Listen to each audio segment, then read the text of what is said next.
De qui són els diners d'un compte corrent conjunt? Aquell compte que tens amb la teva dona o amb el teu germà. La intuïció ens diu que haurien de ser el 50%, però la realitat jurídica no és aquesta. La realitat és que els diners d'un compte corrent conjunt són de la persona que ha posat els diners a dins aquell compte, amb independència si és conjunt o no.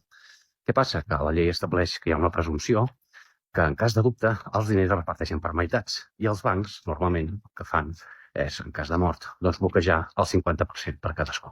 Però això es pot resoldre fàcilment judicialment perquè, com insisteixo, els diners són de la persona que els hi ha posat.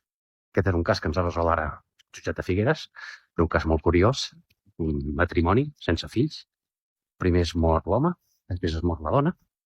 Em van venir a veure per reclamar precisament això, doncs que poguessin aconseguir aquest altre 50%. Hem hagut de una demanda, demostrar que els diners d'aquell compte corrent els va posar únicament l'home, que la dona no havia posat un duro, i ara el jutge ens ha donat la raó. I per tant, quan tot això acabi, si la sentència ferma i li podem presentar al banc, ens hauran de donar la totalitat dels saldos. I no és broma, perquè hi havia molts diners. Llavors, qui és el propietari dels diners d'un compte corrent conjunt? Doncs el propietari és la persona que els hi posa.